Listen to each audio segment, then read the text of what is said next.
Sebuah hutan yang ramai menjadi tempat tinggal ribuan hewan.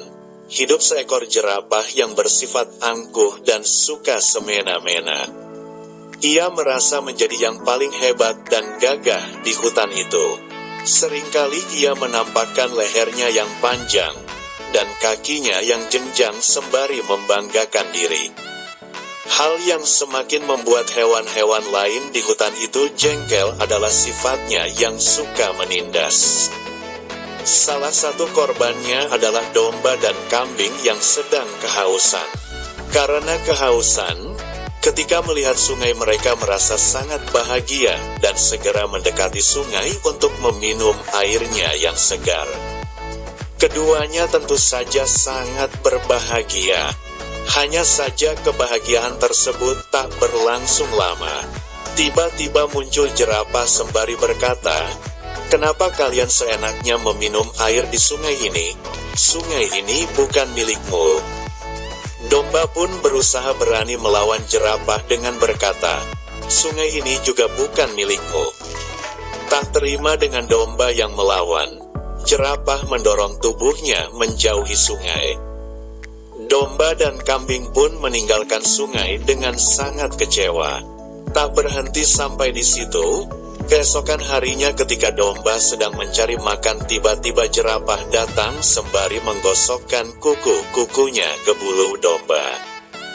Jerapah berkata, "Jangan marah, bulumu bagus. Makanya aku ingin membuat kuku-kukuku semakin berkilau dan cantik seperti berlian dengan membersihkannya pada tubuhmu."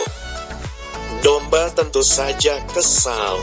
Hanya saja, ia berusaha sekuat tenaga menahan amarahnya kala itu. Sepeninggal jerapah, domba yang kesal berusaha menceritakan kejadian yang ia alami ke hewan lainnya. Ternyata, bukan hanya domba yang diperlakukan seperti itu oleh jerapah. Hewan lainnya pun juga. Ketika semua hewan sedang asyik bercerita, kancil pun datang. Ia bertanya, "Kalian kenapa?" Jerapah membuat ulah lagi.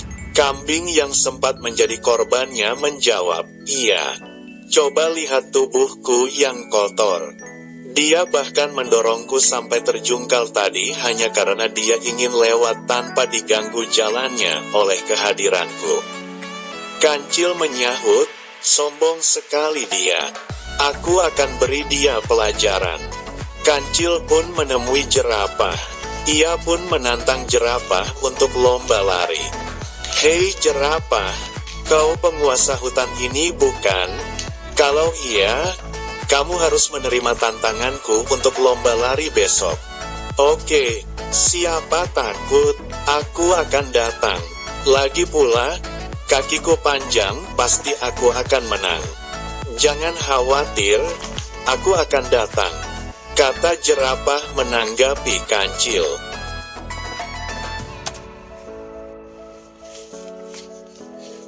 Keesokan harinya, perlombaan pun dimulai. Kancil dan jerapah sama-sama mengambil star. Ketika peluit dibunyikan, jerapah segera melesat. Demikian dengan kancil. Kancil melesat dengan sangat cepat menyusuri berbagai pepohonan dengan gerakannya yang sangat lincah. Kecepatan kancil bahkan membuat jerapah tak berekspektasi dengan hal itu. Hingga tiba-tiba, si jerapah terjatuh. Kancil yang mendengar suara jerapah terjatuh pun mendekatinya. "Kau kenapa jatuh?" tanya kancil memastikan. "Aku terkena ranting pohon dan jatuh," kata jerapah sembari menahan rasa sakit di kakinya. Meski jerapah sering bersikap angkuh dan menyebalkan, kancil tetap saja tidak tega membiarkannya kesakitan. Kancil pun menolong jerapah dengan membopong badannya. Setibanya di dekat kawasan kancil, disambut dengan hewan-hewan lain, beberapa hewan yang ada bertanya memastikan keadaan. "Dia kenapa, Cil?" kata rusa melihat jerapah. "Dia jatuh karena tersandung ranting pohon sewaktu lomba lari tadi," ucap kancil menjawab pertanyaan rusa.